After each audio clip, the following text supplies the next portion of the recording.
ici juste nous entretenir sur un message.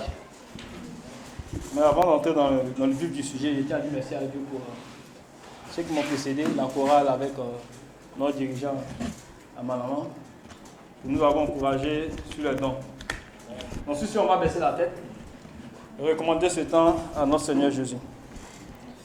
Père, nous te bénissons. Nous te disons infiniment merci pour ta présence dans ce lieu, pour ton esprit qui est à l'œuvre. La Bible dit que, Seigneur, que ta parole est vivante, mais elle est aussi efficace. Elle est plus tranchante qu'une épée à double tranchant. Elle pénètre jusqu'à partager âme et esprit. Elle juge les sentiments et les pensées de nos cœurs. Et tu nous dis que nulle créature n'est cachée devant elle. Seigneur, tu nous révèles comment ta parole a vraiment une puissance. Elle est toujours d'actualité, mais aussi c'est cette parole, Seigneur, qui nous transforme. Elle a des effets escomptés dans nos vies. Elle nous aide, Seigneur, à être à ton image. Comme tu le désires, Seigneur, que nous soyons tous à l'image du Christ. Merci, Seigneur, de continuer à nous aider à apprendre de toi. De continuer à nous aider, Seigneur, à dépendre de toi. De continuer, Seigneur, Père de gloire, à vraiment vivre uniquement pour toi. Nous avons fait allégeance le jour de notre baptême. Nous avons dit, Seigneur Jésus, nous décidons de faire de toi notre Seigneur, notre Sauveur. Et nous avons décidé de faire totalement, nous consacrer totalement, entièrement à toi. Merci. Merci depuis le baptême jusqu'à présent, pour ce que tu as opéré dans nos vies, pour les bénédictions que nous avons reçues éternelles. Merci pour tes grâces, Seigneur, qui surabondent dans nos vies. Tu nous permets d'être en vie. Il y a certaines personnes aujourd'hui qui ne sont pas là. Seigneur, tu nous permets aussi d'être en bonne santé. Nous te disons merci. Merci pour ta protection. Au quotidien, Seigneur, tu nous gardes. Tu nous délivres des pièges de l'ennemi. Et nous sommes infiniment reconnaissants. C'est vrai que par moments, nous passons par des moments difficiles, mais tu nous as toujours témoigné ta présence. Tu nous as toujours témoigné, Seigneur, Père de gloire, le réconfort. Tu nous as toujours témoigné le soutien. Et nous sommes infiniment reconnaissants pour cela, Éternel. Et ce soir encore, nous sommes présents ici. Nous voulons seulement t'entendre. Efface-moi et parle à nos cœurs ce soir. Utilise-moi comme un simple instrument pour, Seigneur, nous exhorter, nous édifier, nous défier, nous encourager, Seigneur, à toujours continuer la marche avec toi. À toi la gloire, à toi la Seigneurie, au nom de Jésus que nous avons prié. Amen. Amen. Qui peut nous rappeler? Alors, le mercredi dernier, notre évangéliste ici nous a encouragés. Vous vous rappelez un peu de la thématique du thème qu'il a abordé avec nous ici. Qui, ce soir, peut nous rappeler un peu? Juste le thème. Je veux juste le thème. Juste le thème. On va commencer par le thème, oui. Dieu utilise les hommes et les femmes pour bâtir. C'est un peu ça. Mais ce n'est pas totalement ça. Merci beaucoup pour l'effort. C'est déjà bon pour l'effort. Oui, quel était le thème, si vous vous rappelez un peu? Le thème que l'évangéliste a abordé ici. C'est ce même thème-là, on va aborder aujourd'hui. Vous vous rappelez un peu, hein? Il a donné, oui? Bâtir avec les femmes dans la foi.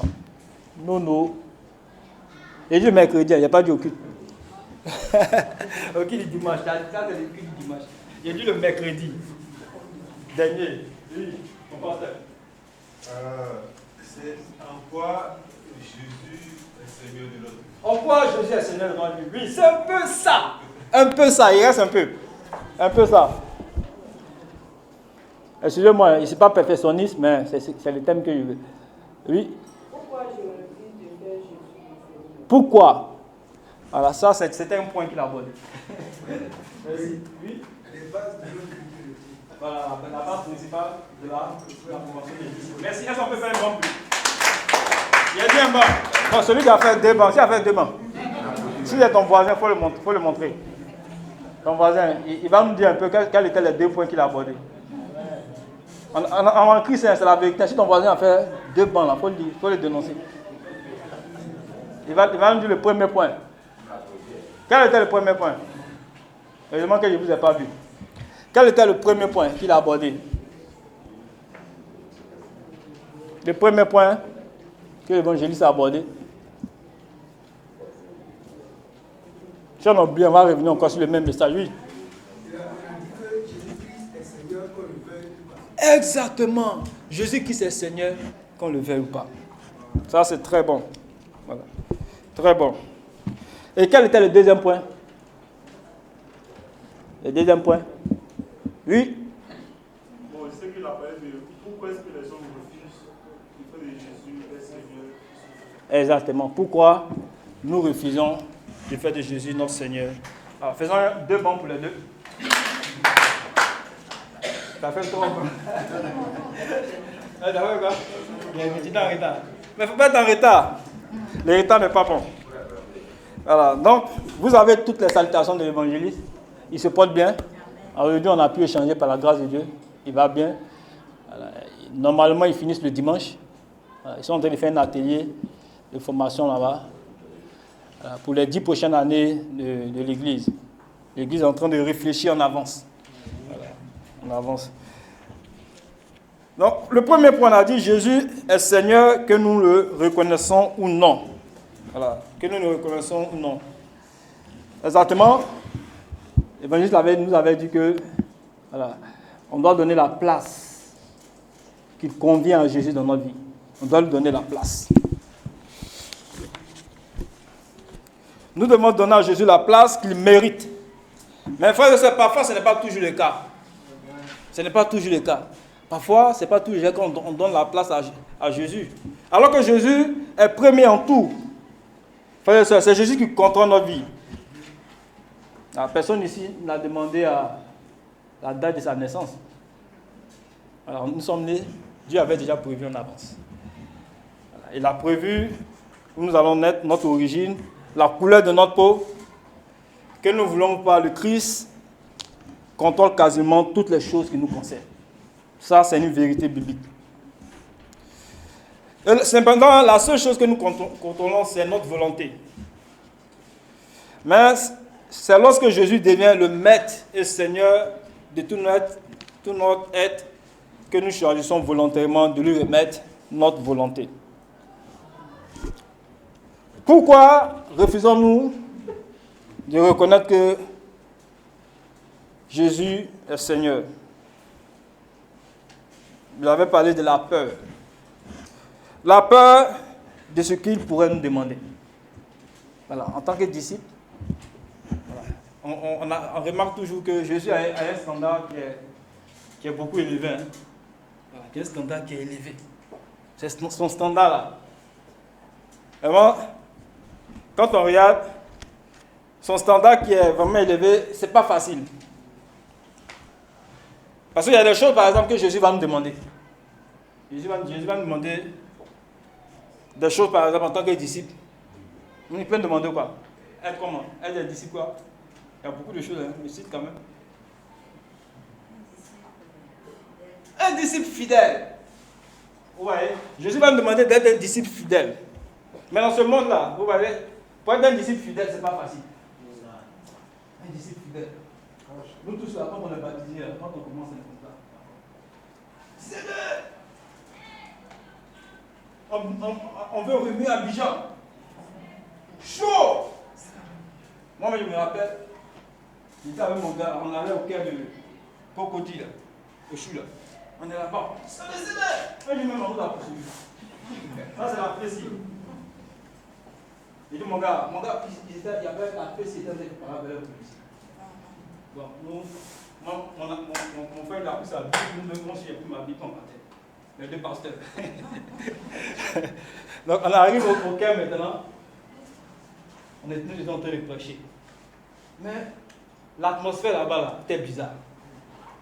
Donc, il a dit, mon gars, ça là, qui tombe là. Et c'était des cailloux, des gros cailloux que les gens lançaient. Il dit, mon gars, qui tombe là. Mon gars dit, non, prêchons! très chaud. Mais quand les vrais cailloux sont venus sur nous, là, et mon gars, Bible, on a mis ça comme ça. Tu nous vois comme ça.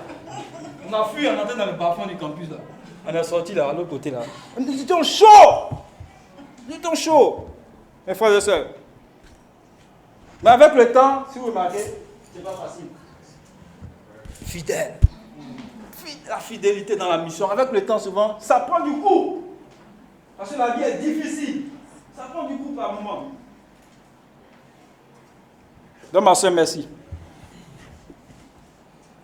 Quel autre standard, par exemple, que Jésus nous demande, si vous vous rappelez un peu?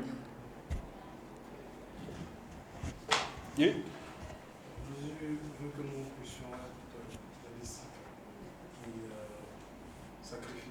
Les disciples qui sacrifient. Ah, le sacrifice n'est pas facile. Notre vie, mais c'est un sacrifice, n'est-ce pas? Romains 12, verset 1. Dieu veut que nous nous sacrifions, mais ce n'est pas facile le sacrifice. C'est pas facile. Une vie de sacrifice, là, c'est pas facile. Dans ce monde-là, c'est pas facile une vie de sacrifice. Oui, ma soeur.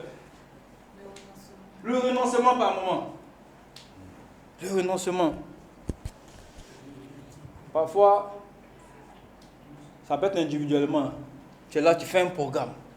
Tu dis, cette année-là, ma vie spirituelle, là, je dois grandir. Dans mes temps de prière avec Dieu, là, je ne vais pas m'amuser. Et bon, de 4h, à partir de 3h30, par exemple, 4h30, je dois me réveiller. 4h30, je dois me réveiller pour prier cette année-là. Je ne dois pas m'amuser. Mais arrivé à un certain moment, au début, ça peut y aller. Mais arrivé à un certain moment, quand le sommeil te prend, le sommeil te prend par moment. Le portable sonne souvent, mais tu fais comme ça. Pas même. Hein? Attends, je vais dormir un peu, je vais me reposer. Vous voyez? Le renoncement n'est pas facile. Le renoncement pour prier n'est pas facile. C'est pas facile, le renoncement pour prier. Parce que le corps n'aime pas prier. Le corps n'aime pas prier. Les choses de Dieu, là, le corps n'aime pas faire ça. Non, je vais renoncer, je vais gêner cette année. Je vais gêner. Par moment, quand tu vois la bonne nourriture est devant. Et puis la plupart du temps, quand tu gênes, c'est là que tu vois que les vrais plats viennent. Oui, souvent c'est ça. Hein. Quand tu es en train de gêner là. Pourquoi? Pour te distraire. Un jour comme ça, j'étais en train de gêner à l'université. Il ne sait même pas ce jour-là, je n'étais même pas concentré. Et puis mes amis viennent, ils disent juste là, allons manger au resto. Et puis j'ai commencé à les suivre comme ça. Il a commencé à les suivre. Donc j'arrive devant là-bas, puis il dit, hey, ils sont en train de gêner. Les gars, allez-y. Dieu merci. Il n'était même pas fixé. Ce jour-là, il dit, non, Seigneur, vraiment, pardonne-moi. Oh, ce jour-là, ce jeune était mécanique, il n'était même pas fixé. Vous voyez? Et même souvent, les problèmes de santé arrivent. Hein, tu dis, bon, ma santé fait que toutes ces choses-là, bon, si tu es malade, je ne dis pas de gêner. Mais Satan va te distraire, au fait. Il faut comprendre. Parce que le jeûne, c'est spirituel. Quand tu as un objectif, Satan va vouloir te distraire. Le renoncement, ce n'est pas facile. Hier, je suis entré en contact avec 2 frères, ici. J'ai dit, les gars, allons, on va chauffer le coin. Allons prêcher à la gare de Bassam. Ils sont en contact. Parce qu'on doit chauffer le coin là-bas. Et c'est qu'auparavant, il y avait des frères qui faisaient ça. C'était très bon. J'ai dit, les gars, allons chauffer le coin. Allons, on va parler de Christ. Parce que, frères et sœurs, cette année, nous devons être tous chauds. Dis à ton voisin, sois chaud pour Christ. Sois chaud pour Christ. Mais nous serons chauds pour Christ à condition que nous renonçons. À condition que nous renonçons à nous, mais nous serons chauds. Cette année, nous devons être chauds pour Christ. J'ai dit, mon gars, allons. J'étais avec un frère, on a prêché. Il y avait un groupe d'étudiants qui étaient là. Il dit, bon, l'Esprit il va avec eux. J'ai prêché vers eux là-bas. Donc le renoncement n'est pas facile. Le sacrifice n'est pas facile. Il y avait des exemples dans la Bible. Le jeune homme riche qui ne voulait pas renoncer à ses grandes richesses. Il allait tout triste quand Jésus lui a demandé précisément ce qu'il ne voulait pas faire. Parfois, nous sommes comme ce jeune homme. Oui. On peut dire, bon Seigneur, je veux faire ton œuvre, mais c'est difficile. Quand je regarde mes charges familiales, je regarde la pression au travail, mes études, c'est difficile, Seigneur. Mais ça relève des pasteurs. Les pasteurs qui doivent évangéliser. Ça, c'est le travail. C'est le travail des pasteurs. Mais ce que je vais te dire, dans le royaume de Dieu, au prophète, nous sommes tous des soldats d'élite. Dans le royaume de Dieu, c'est comme un bataillon. Nous sommes tous des soldats d'élite. Même si tu es un grand évangéliste, tu es le meilleur évangéliste de toute la planète.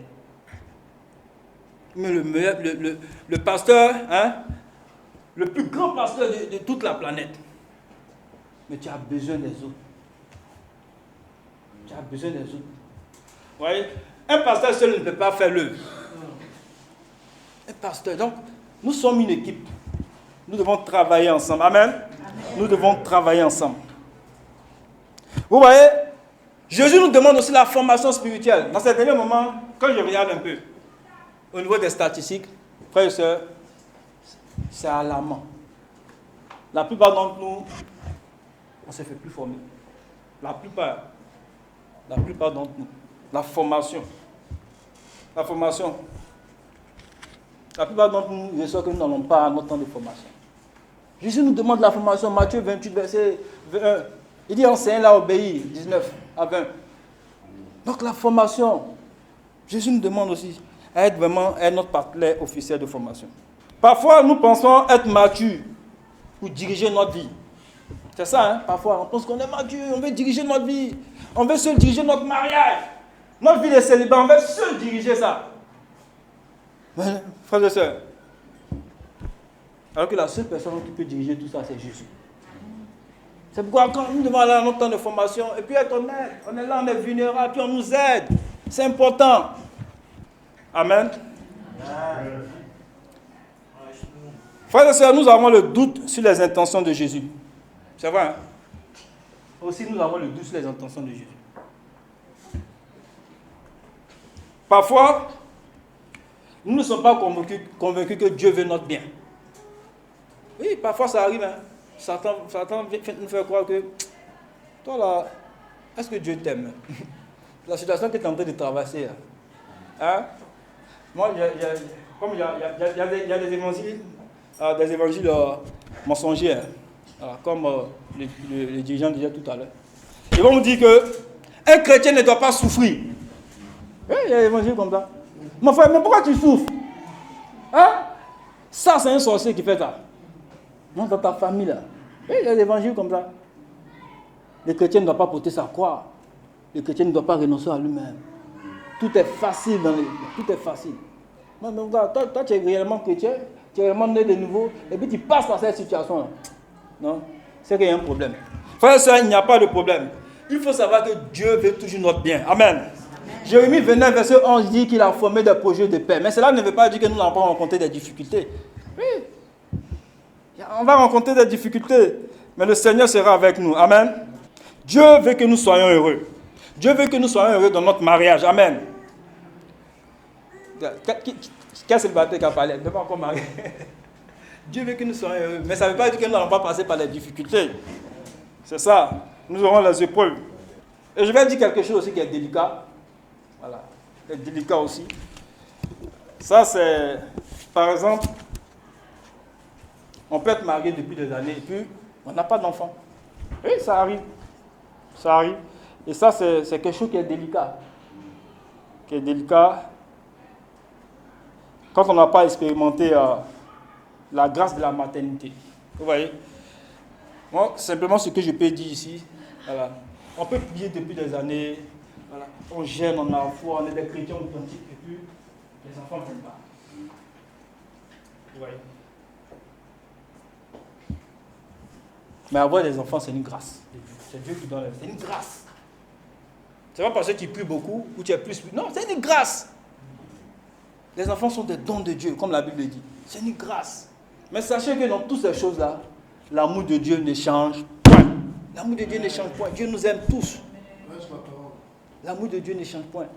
Et dans ce genre de choses, tu vois, lorsque quelqu'un met au monde un enfant, il faut te réjouir aussi avec ça. Oui, tu te réjouis. Même s'il faut attraper l'enfant, tu viens, tu attrapes l'enfant. Tu es content pour ça. Dieu sait au moment opportun. Amen. Dieu a des projets de bonheur pour chacun d'entre nous. Je ne sais pas quelle situation tu es en train de traverser actuellement, mais sache que Dieu a des bons projets pour toi. Frères et sœurs, on va aller sur les 2 questions de la dernière fois, qui restaient. Hein? Et puis je pense que là on va terminer. Que signifie reconnaître Jésus comme Seigneur? Ça veut dire quoi? Que signifie reconnaître Jésus comme Seigneur? Frères et sœurs, nous allons tous comprendre à travers la prière de... On connaît cette prière, hein? Matthieu 6. Matthieu 6, du verset 9 à 13. On appelle ça la prière dominicale, si vous vous rappelez un peu, dans les évangiles. Matthieu 6, verset 9 à 13. Voici donc comment vous devez prier. Notre Père qui es aux cieux, que ton nom soit sanctifié, que ton règne vienne, que ta volonté soit faite sur la terre comme au ciel. Donne-nous aujourd'hui notre pain quotidien. Pardonne nos offenses, comme nous aussi nous pardonnons à ceux qui nous ont offensés. Ne nous induis pas en tentation, mais délivre-nous du malin. Car c'est à toi qu'appartiennent dans les siècles le règne, la puissance et la gloire. Amen. Mes frères et sœurs, nous allons nous accentuer sur ce passage. Il y a vraiment beaucoup de vérités qui ressortent là-dessus. Donc, que signifie reconnaître Jésus comme Seigneur? Que signifie reconnaître Jésus comme Seigneur? Donc, la première chose, ici, voilà, reconnaître Jésus comme Seigneur, frères et sœurs, ce qui est important, quand on reconnaît Jésus comme Seigneur, ça change radicalement notre quotidien. Il y a un changement radical qui s'opère dans notre vie. Car nous ne vivons plus pour nous-mêmes, mais nous vivons selon la seigneurie de Jésus au quotidien. Je vais vous raconter une anecdote. Voilà. Quand j'étais encore élève, pendant ma vie scolaire, quand j'étais en 3e, quand il y a les examens, j'étais en classe d'examen, en 3e, je savais que j'ai passé le BPC en terminale. C'est là jusqu'à il est chaud, Jésus est son Seigneur. Il devient un bon chrétien. Il devient un bon chrétien. Donc, je vais à l'église. Je prie, un bon chrétien. Voilà. C'est bon. L'objectif, c'était d'avoir un examen. Un bon chrétien. Mais quand, après l'examen, je reprends mes mauvaises habitudes. Vous voyez. Là, ici, je ne faisais pas de Jésus mon Seigneur quotidien. Parce que c'est dans le but d'avoir quelque chose. Vous voyez, le matériel. Mais le cœur même n'était pas touché. Mais lorsque nous sommes chrétiens, ce n'est pas pareil. Car nous vivons désormais pour Christ chaque jour, chaque instant. Lorsque nous reconnaissons Jésus, frères et sœurs, comme il a dit, notre Père qui est dans le ciel, que ton nom soit sanctifié. Frères et sœurs, nous sanctifions le nom de Jésus. Amen. Quelqu'un qui reconnaît Jésus comme son Seigneur, il va sanctifier le nom de Jésus. C'est-à-dire, il ne va plus chercher à vivre pour sa propre personne. Il va chercher à glorifier Dieu. Amen. Il va chercher à vivre pour Dieu désormais. Il va chercher, frères et sœurs, à ce que non lui soit glorifié, mais que Dieu soit glorifié. Que ce soit dans la colère de reconnaissance, que ce soit, frères et sœurs, en étant en train d'évangéliser, nous allons faire tout pour la gloire de Dieu. Amen. Amen. Mais ce que nous désirons, frères et sœurs, nous voulons être. Nous allons chercher que le nom de Dieu soit honoré à travers notre vie, nos actions. Nous n'allons pas chercher l'approbation des hommes. On n'a pas cherché l'approbation des gens. C'est-à-dire, si je viens au culte, là, je ne cherche pas l'approbation de quelqu'un. Bon, c'était par exemple, quand on cherche l'approbation, c'est-à-dire par exemple, on vient au culte par exemple, pour ne pas que les gens disent que nous sommes faibles. Voilà. Ah, ça là, s'il ne vient pas au culte, là, ils vont m'appeler tout à l'heure. Hein? S'il ne vient pas au culte, là, bon. Aujourd'hui, là, s'il ne vient pas à la DB, là, ça là, un frère, une sœur va m'appeler. Jusqu'à tu étais où? C'est quelle faiblesse, ça là? Ça, c'est comme ça, tu vis pour... Un chrétien ne vit pas pour les gens. Un chrétien ne vit pas pour les gens.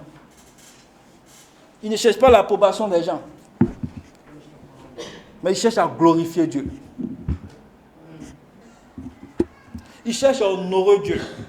Il cherche à glorifier son nom. Amen. C'est là, c'est ce que nous devons faire en sanctifiant le nom de Dieu. Nous devons tous sanctifier son nom. En cherchant à l'honorer, en cherchant à le glorifier. Dans chaque aspect de notre vie. Mais aussi, nous ne devons pas chercher l'approbation des gens. Nous ne devons pas chercher à l'église, on ne cherche pas à plaire à quelqu'un. On ne cherche pas, on est là pour plaire à Christ. Frères et sœurs, je dis, Père, que ton nom soit sanctifié, que ton règne vienne. Donc, reconnaître Jésus veut dire quoi? Comme Seigneur, c'est chercher son règne et sa volonté également. Il s'agit de quelqu'un qui prend la décision, frères et sœurs, de ne plus bâtir son petit royaume personnel, d'être fixé sur ses intérêts égoïstes pour les subordonner à la volonté de Dieu. Frères et sœurs, cette personne décide de travailler pour le royaume du Christ. C'est ça. Jésus a dit en Jean 5, verset 30, on va lire 30. Jean 5, verset 30. On peut lire ce passage. Je ne peux rien faire de moi-même, selon ce que j'entends. Je juge et mon jugement est juste.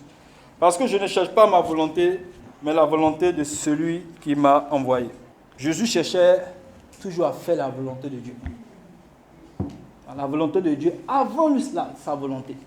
Mais parfois, frères et sœurs, nous mettons les choses de Dieu, là, nous mettons ça de côté d'abord. Nous voulons d'abord, nous-mêmes d'abord. Parce que faire la volonté de Dieu, ce n'est pas facile. On a nos propres intérêts.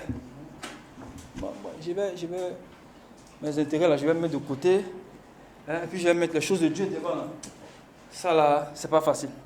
Beaucoup parmi nous allons cesser d'être des agents de la volonté divine. Frères et sœurs, Dieu recherche des cœurs bien disposés à l'obéir. Frères et sœurs, s'il n'y a pas d'obéissance, le royaume de Dieu sera statique. Si on n'est pas en train d'obéir, frères et sœurs, le royaume de Dieu ne va pas bouger. Il ne va pas bouger. Dieu veut que nous soyons obéissants. Amen. Amen. Amen. Dieu veut que nous soyons tous obéissants. Nous devons être obéissants dans la conversion des âmes. Nous devons être obéissants dans la conversion des âmes. En fait, quand le royaume de Dieu n'est pas en train de grandir, frères et sœurs, nous tous, c'est-à-dire, le royaume de Dieu n'est pas en train de grandir. Je ne sais pas comment tu te sens par rapport à ça. Est-ce que tu te sens indigné du Seigneur avec tous ces dons que tu m'as donnés là?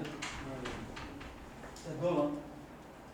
Je veux vivre pour toi ces dons-là. Nous devons nous sentir indignés quand le royaume de Dieu n'est pas en train de bouger. Parce que nous tous, nous sommes des agents de Dieu. Dieu nous a choisis. Nous sommes la lumière du monde. Nous sommes les sels de la terre. Frères et sœurs, nous sommes des enfants de Dieu. Nous sommes des prêtres. Et quand le royaume de Dieu est statique, frères et sœurs, nous devons nous sentir indignés. C'est vrai que c'est Dieu qui convertit, n'est-ce pas?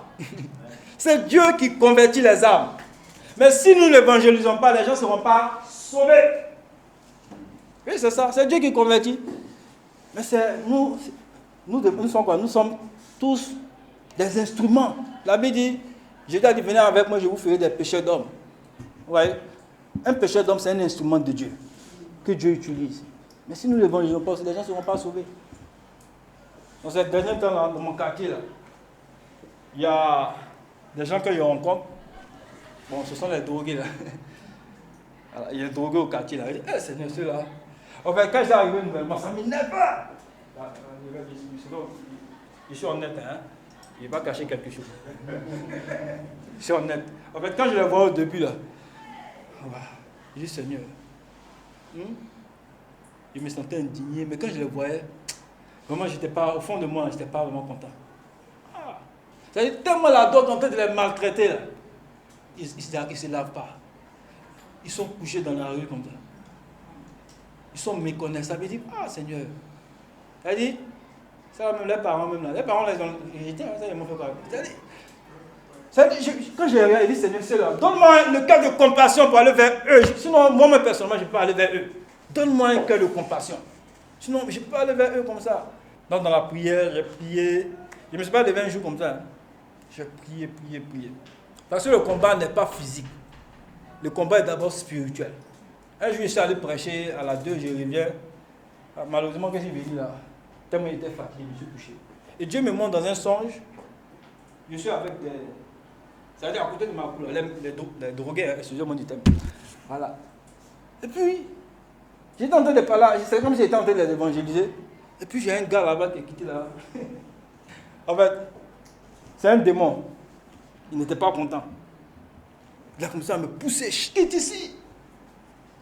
Et puis, c'est les choses là. C'est qu'ils prennent là. Puis, il veut mettre dans ma bouche. Vous voyez, non? En fait, c'était une attaque.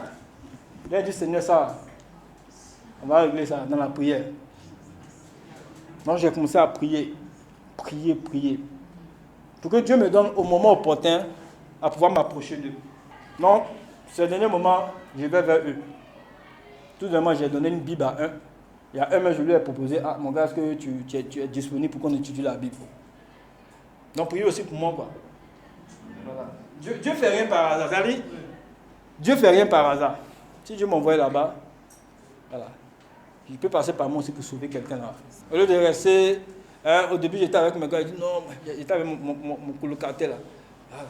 Quand on le voit, on dit vraiment on était indignés. Voilà. Mais Dieu est en train de nous donner le cœur de compassion pour aller vers eux. Quand je les vois maintenant, c'est-à-dire j'ai une compassion au fond de mon cœur. Voilà. C'est difficile, ils ont besoin d'aide. Ils ont besoin véritablement d'aide. Frères et sœurs, la moisson est grande, mais il y a peu d'ouvriers. Et Dieu veut nous utiliser, nous tous, pour être des ouvriers. Des ouvriers constants, des ouvriers qui ont la compassion comme Jésus. Ce monde a besoin de nous, amen. Cherchons le règne de Dieu. Cherchons à faire sa volonté. Et le dernier point, voilà le dernier point qu'on va aborder. On va aborder le dernier point. Bon, il y a beaucoup de choses que je voulais dire. Voilà, mais j'ai déjà dit l'essentiel. Jacques 4, verset 5. Jacques 4, verset 5. Vous pouvez prendre aussi 1 Corinthiens 6, verset 19 à 20. 1 Corinthiens 6, verset 19 à 20. Donc 1 Corinthiens 6, verset 19 à 20.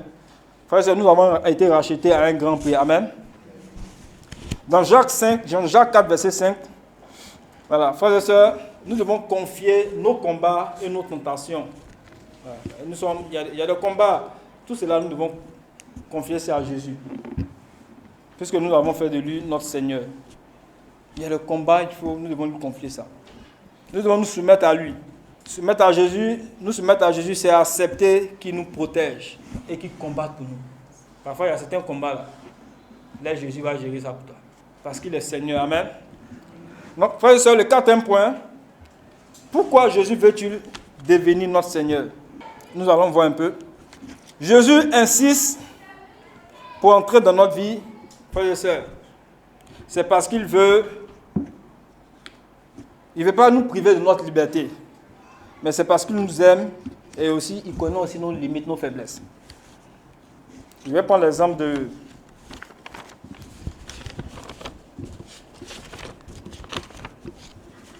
Il y a un exemple que je vais prendre.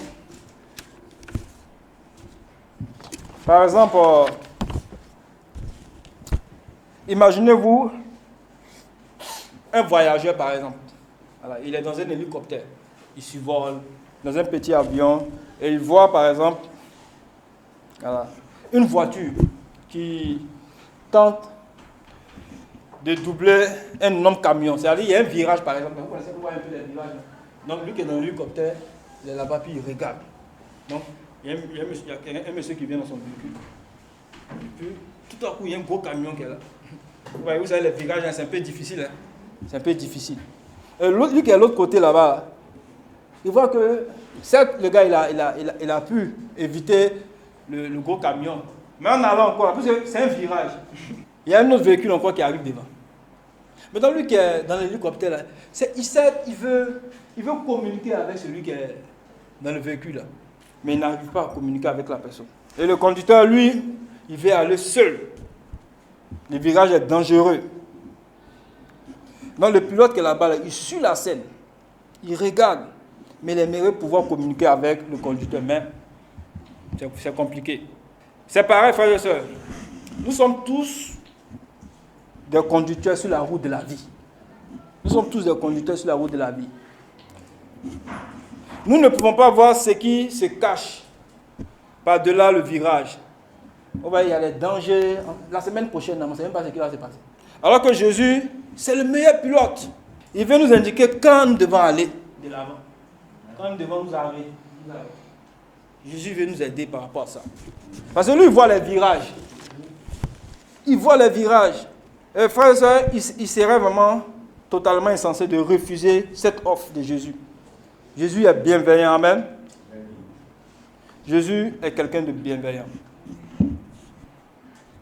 Enfin, si Christ est le noyau, frères et sœurs, nous devons le laisser diriger chaque rayon de notre vie. On a dit les rayons, la dernière fois, il y avait quoi? Il y avait la prière, il y avait la méditation, il y avait quoi encore? Les rayons.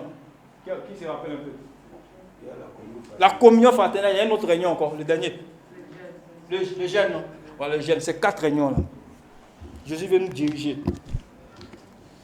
Jésus veut nous aider, frères et sœurs, à ne pas glisser sur les bananes. À ne pas glisser sur les bananes. Mais pour cela, nous devons livrer notre volonté à Jésus. Parce qu'il nous aime tant et il connaît la route. Il sait ce qui va se passer dans 2 mois, 3 mois. Il connaît la route. Frères et sœurs, si Christ est le noyau de notre vie, nous devons le laisser diriger chaque rayon de notre vie.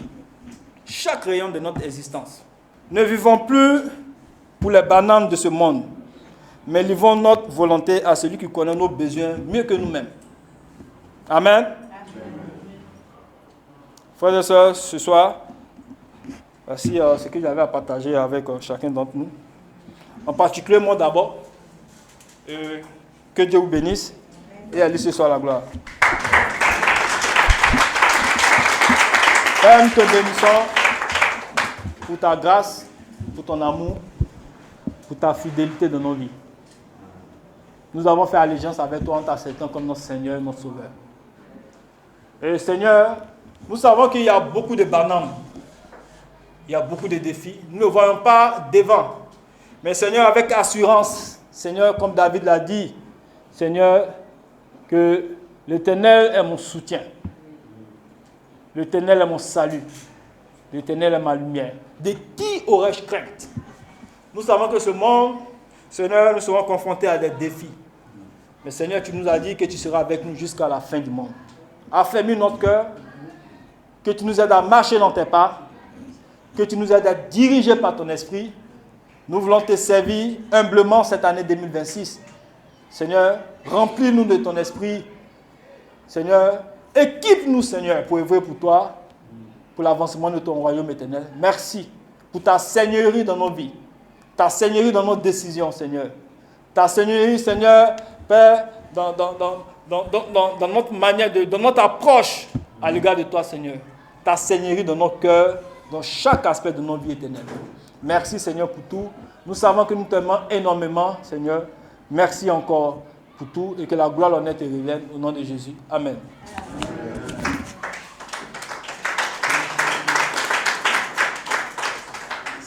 Somebody scream